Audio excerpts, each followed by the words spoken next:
નમસ્તે વિદ્યાર્થી મિત્રો, અહીંયા તમે જોઈ શકો છો ધોરણ 10 ગણિત ભાવિકની સ્વાધ્યાય પોથી છે. વિદ્યાર્થી મિત્રો, આજે આપણે એનું સોલ્યુશન જોવાના છીએ.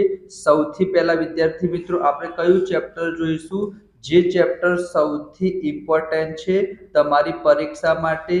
કયું ચેપ્ટર વિદ્યાર્થી મિત્રો? 14મું ચેપ્ટર. શું નામ છે? સંભાવના નામ છે. એનો આજે વિદ્યાર્થી મિત્રો વિભાગ એ આપણે જોવાના છીએ. વિકલ્પો, ખાલી જગ્યા, ટ્રુ ફોલ્સ છે. એના પછી વિદ્યાર્થી મિત્રો જોડકા છે. તો ફટાફટ વિડીયોને લાઈક કરી દેજો. તમારી એકમ કસોટીમાં અને પ્રથમ પરીક્ષામાં અને બોર્ડમાં તો 100% પૂછાશે. તો પહેલો પ્રશ્ન શું છે વિદ્યાર્થી મિત્રો? કે સૂર્ય પૂર્વમાં ઉગે તે ઘટનાની સંભાવના ખાલી જગ્યા છે. તો આપણને ખબર પડે કે સૂર્ય હંમેશા પૂર્વ દિશામાં જ ઉગવાનો છે. તો આને વિદ્યાર્થી મિત્રો ચોક્કસ ઘટના કહેવાય. અને ચોક્કસ ઘટના હોય તો જવાબ કેટલો આવશે વિદ્યાર્થી મિત્રો? 1 આવશે. તો અહીંયા તમે શું લખી શકો છો? એ ઓપ્શનને તમે પસંદ કરી શકો છો. એના પછી બીજો પ્રશ્ન બહુ જ ઇમ્પોર્ટન્ટ છે. તમને કીધું છે કે પી ઓફ એ નોટ બરાબર 0.38, એટલે કે કોઈ ઘટના ના થાય એની સંભાવના 0.38 છે. તો કોઈ ઘટના થાય એની સંભાવના કેટલી? તો બહુ જ ઇઝી છે વિદ્યાર્થી મિત્રો. અહીંયા હું એક સૂત્ર લખું છું, એ યાદ રાખજો કે કોઈ પણ ઘટના થાય એની સંભાવના એને આપણે કહીએ પી ઓફ ઈ, અને કોઈ પણ ઘટના ના થાય એની સંભાવના એને આપણે કહીએ પી ઓફ ઈ નોટ. અને જ્યારે પણ આપણે બંનેનો સરવાળો કરીશું તો જવાબ હંમેશા કેટલો આવશે?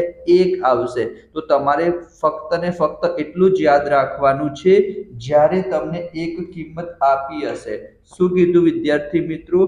જ્યારે તમને એક કિંમત આપી હશે અને બીજી કિંમત શોધવાની કે તો તમારે એકમાંથી બાદ કરી દેવાના. તો અહીંયા વિદ્યાર્થી મિત્રો 0.38 છે, એને એકમાંથી બાદ કરીશું તો કેટલો જવાબ આવશે?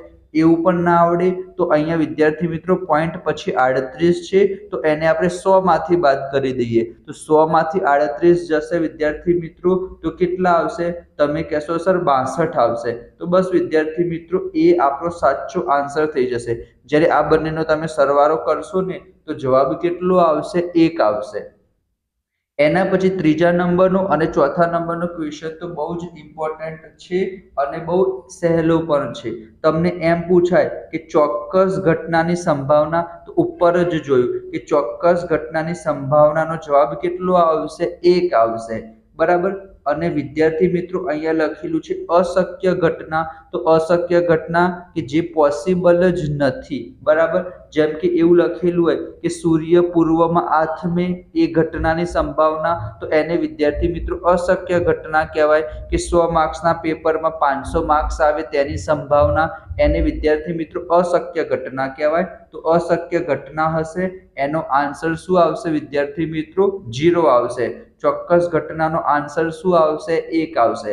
આ સૂત્ર તમે સરસ મજાનું યાદ કરી લીધું. અને બીજું સૂત્ર પણ હું તમને કહું છું, એ તમારી પરીક્ષામાં પણ પૂછવાના સૌથી વધારે ચાન્સીસ છે. કે કોઈ પણ ઘટના હોય, ઇવેન્ટ હોય, એની પ્રોબેબિલિટી એટલે કે એની જે સંભાવના હશે એ વિદ્યાર્થી મિત્રો 0 હોઈ શકે છે. 0 ક્યારે હશે? જ્યારે અશક્ય ઘટના હશે. 1 ક્યારે હશે? જ્યારે ચોક્કસ ઘટના હશે. અને વિદ્યાર્થી મિત્રો બંનેની વચ્ચે પણ હોઈ શકે છે. બરાબર. 0 હોઈ શકે છે અથવા 0 કરતા વધારે હશે. 1 હશે અથવા તો વિદ્યાર્થી મિત્રો એના કરતા ઓછો હશે. તો આ તમારે યાદ રાખવાનું છે. કોઈ પણ ઘટનાની સંભાવના 0 હોઈ શકે છે જ્યારે અશક્ય ઘટના હશે, 1 હોઈ શકે છે ચોક્કસ ઘટના હશે, અને બંનેની વચ્ચે પણ હોઈ શકે છે.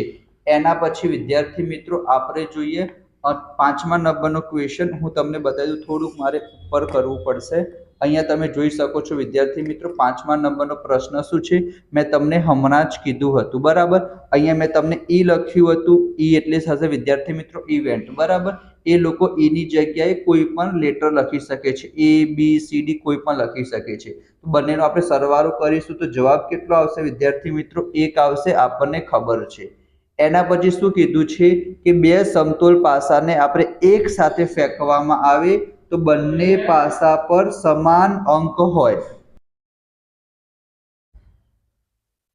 બંને પાસા પર સમાન અંક હોય તેની સંભાવના ખાલી જગ્યા થાય. તો જ્યારે આપણે બે પાસા ઉછાળીશું તો અહીંયા હું વિદ્યાર્થી મિત્રો તમને કહું કે એના ઉપર એક એક આવી શકે છે, બે બે આવી શકે છે, ત્રણ ત્રણ આવી શકે છે, ચાર ચાર આવી શકે છે, પાંચ પાંચ આવી શકે છે અને છ છ આવી શકે છે.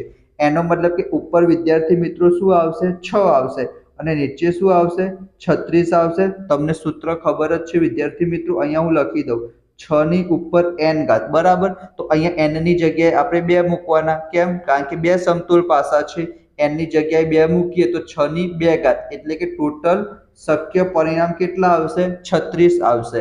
અને ઉપર 6 કેમ લખ્યા? કારણ કે 1 1 2 2 3 3 4 4 5 5 6 6 પરિણામ એવા હશે કે જ્યારે બંને પાસા ઉપર સમાન અંક એટલે કે એક જેવા અંક આવશે. તો અહીંયા વિદ્યાર્થી મિત્રો તમે કટ કરો તો શું થશે? હું બીજી પેન લઉં જેથી તમને થોડું વ્યવસ્થિત દેખાય. તો અહીંયા શું થશે? 6 ના ઘડિયામાં 36 ક્યારે આવશે? છાયો છાયો 36, ઉપર કઈ ના વધે તો આપણે 1 લખી શકીએ. તો આપણો ઓપ્શન નંબર ડી સાચો જવાબ છે. બરાબર. ચલો, 7મા નંબરનો પ્રશ્ન છે, એ પણ સારો પ્રશ્ન છે કે 1 થી લઈને 10 અંકો છે તો નીચે કેટલા લખી દેવાના? 10 લખી દેવાના. બરાબર.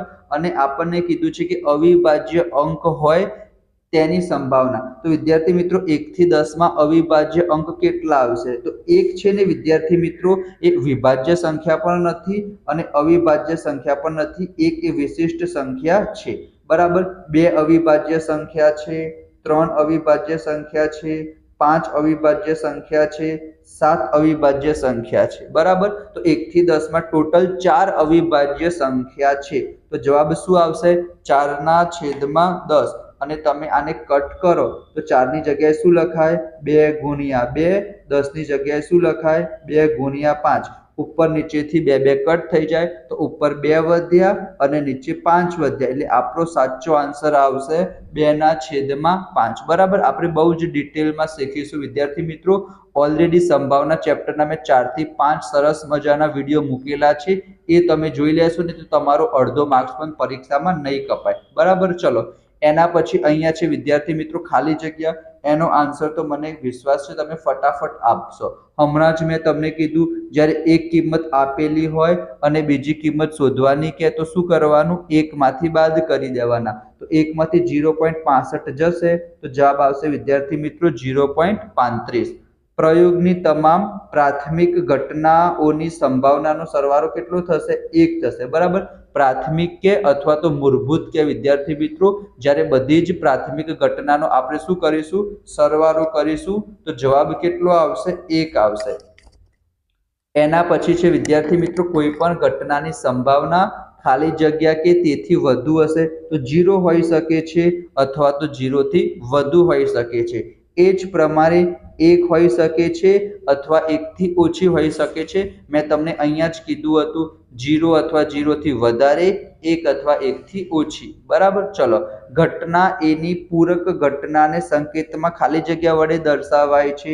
તો આપણને ખબર છે ઘટના એ છે તો એ લખવાના અને એના ઉપર આ પ્રમાણે આપણે બાર કરી દઈશું. બરાબર. આ થઈ જશે પૂરક ઘટનાનો સિમ્બોલ. સૂર્ય પૂર્વમાં ઉગે, અહીંયા પૂછ્યું તું જ, સૂર્ય પૂર્વમાં ઉગે એને આપણે કઈ ઘટના કહીશું? ચોક્કસ ઘટના કહીશું. તો જવાબ શું આવશે? 1 આવશે.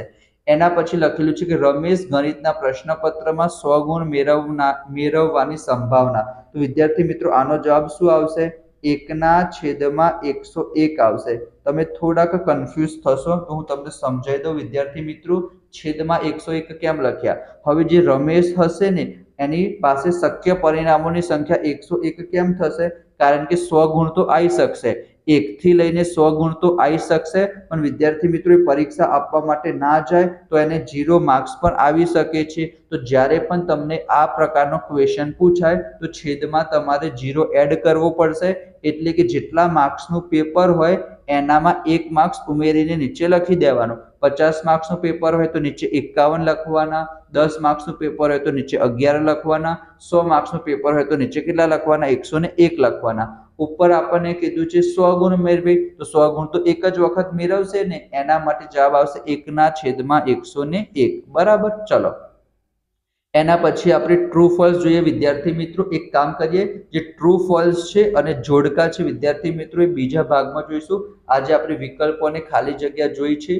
જો તમને આજનો વિડીયો પસંદ આવ્યો હોય તો વિડીયોને લાઈક કરજો, ચેનલને સબસ્ક્રાઇબ કરજો. આપણે જેટલા પણ પેપર છે વિદ્યાર્થી મિત્રો, ભાવિકના સ્વાધ્યાય પોથીના બધા જ ચેપ્ટરના સોલ્યુશન જોઈશું. તો ફટાફટ વિડીયોને લાઈક કરી દેજો, ચેનલને સબસ્ક્રાઇબ કરી દેજો, નોટિફિકેશન ઓન કરજો. તો મળીશું આપણે નેક્સ્ટ વિડીયોમાં. ત્યાં સુધી જય Shri Krishna, Radhe Krishna. Thank you so much.